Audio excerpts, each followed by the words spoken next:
C'est la deuxième fois que je viens à Terre du Son en fait. Je suis venu la première fois il y a peut-être, je sais plus, 3 ans ou 4 ans, un truc comme ça. Et j'en garde que des super souvenirs et c'est trop, du coup c'est trop cool de revenir. Ça commence à être un petit peu ça, tu vois, genre avant j'étais un peu trop neuf pour avoir fait ce genre de truc, mais maintenant revenir dans des festivals que t'as déjà fait 3 4 ans avant et tout, c'est mortel en fait, parce qu'il y a vraiment des repères qui sont là, enfin je sais pas, tu vois l'évolution aussi, tu vois l'évolution des mentalités, des trucs et tout, et c'est trop chouette quoi. Du coup revenir à Terre du Son c'est trop bien. Moi c'est un peu ma petite favorite de l'album, j'avoue. Je l'ai faite, ouais, je l'ai faite vers la fin, un peu la fin de la période de création. C'était quand? J'étais à Los Angeles et j'avais une semaine enfin un peu une semaine à rien foutre à Los Angeles en fait. Et du coup, j'avais un Airbnb là, et puis je juste me baladais, j'allais acheter des trucs bio dans un magasin vegan qui était en bas de la rue, et puis je remontais, puis je faisais du son toute la journée, puis j'ai fait Sacred Feminine et Chakra pendant cette période-là. Et du coup, c'est cool parce qu'elle est vraiment teintée d'une période de détente, d'un truc très libéré, très connecté, et puis c'est Chakra quoi. Enfin, du coup, il fallait que, pour un titre pareil, il fallait que ce soit une grosse chanson, et je suis content, ça a vraiment réuni tous les éléments qu'il fallait quoi.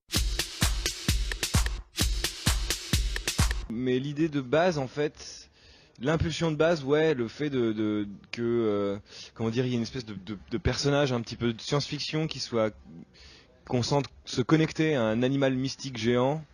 Ouais, ça c'était l'idée de base. Et puis après, le fait que ce soit une pieuvre, enfin, tu vois, moi j'imaginais une baleine volante ou des trucs comme ça. Le fait que ce soit une pieuvre, après ça a été le réel. En fait, on s'est vraiment concerté comme ça et j'en suis super content quoi. Je trouve que c'est un super clip en 3D et tout. Moi ça m'éclate. J'avais jamais fait ce genre d'expérience quoi.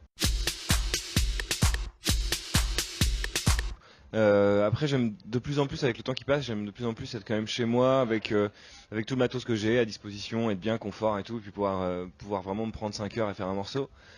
Avant, j'avais tendance énormément à composer dans les trains, dans les avions, un peu dans ce truc d'urgence avec plein de contraintes techniques et tout. Puis aujourd'hui, ça me plaît un peu moins, mais c'est toujours un peu marrant, tu vois. Il y a toujours des périodes un petit peu où, je sais pas, de composer dans le bus, par exemple, dans le tourbus entre deux dates, et puis ouais, il y a plein de contraintes techniques qu'on n'imagine pas. Mais oui, c'est vrai que comme tu dis quoi, finalement, dès que j'ai mon matériel et dès que tout est réuni, je peux composer n'importe où. Bah, l'anecdote, ça pourrait être juste hier, quoi. J'ai joué à Calvi à 16h30 sur la plage. Et les gens, ils écoutaient le son littéralement dans l'eau, quoi. Et puis enfin, le public, c'était dans la mer et c'était ouf. Et j'ai pu tester ça moi aussi. Après, le set d'après, je suis allé me baigner pendant ce temps-là et c'est complètement, enfin, c'est énorme. C'est un kiff énorme de pouvoir juste être dans la mer et elle est à 28. Et puis tout le monde est là, fait la teuf, boit des coups, etc. Et puis il y a du son qui passe et tout baigne. Enfin, c'est complètement cinglé, quoi. C'est trop bien.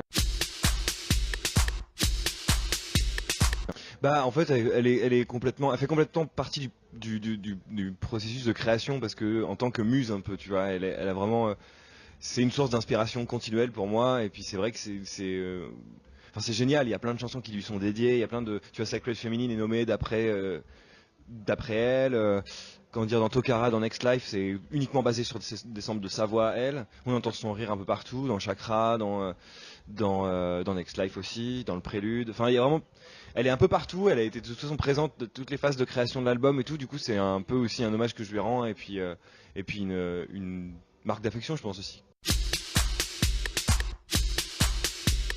Ouais, bah, je pense que je vais de toute façon commencer à taffer sur d'autres trucs.